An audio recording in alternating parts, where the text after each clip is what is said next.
you just said something that I think is kind of important, right? Which is you get experience. They encourage you to go witness a surgery or whatever it is so the operator has that experience. So you're not just building and designing something that may or may not be useful. You actually have to witness how it's being used. Yeah. How important is that feedback?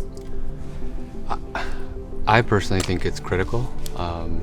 I think understanding what the real use case is out there, because we generate as engineers, and our marketing department will generate, right, an IFU, so an instructions for use, that says this is how you should perform the surgery, this is how the tool should be used, this is how you clean it if you need to. And then you go in the field, and when doctors start, that's what they do. But they have the freedom to do things off-label and to do what they need based on their patients, right? So you come to find that a lot of experienced doctors will kind of do whatever they want sometimes.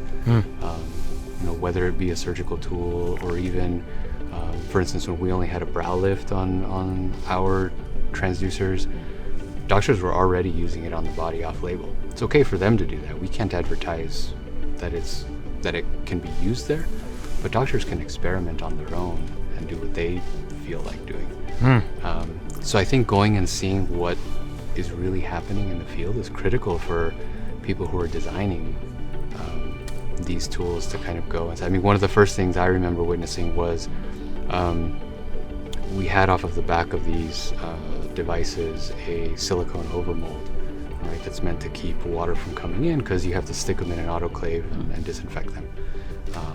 We had a certain method in the IFU that you're supposed to fold all of these, and that was all well and good. But the surgeon's bouncing back and forth so quickly that what the nurse does is she takes that wire and she just cranks it around the tool, and you're like, oh, well, that's why we're getting a bunch of failures back from the field right at the strain relief. I know, because that's how they're actually doing it. So it enabled us to come back and go, okay, if that's what they're actually going to do, what can we do to better design it and manufacture it? Interesting.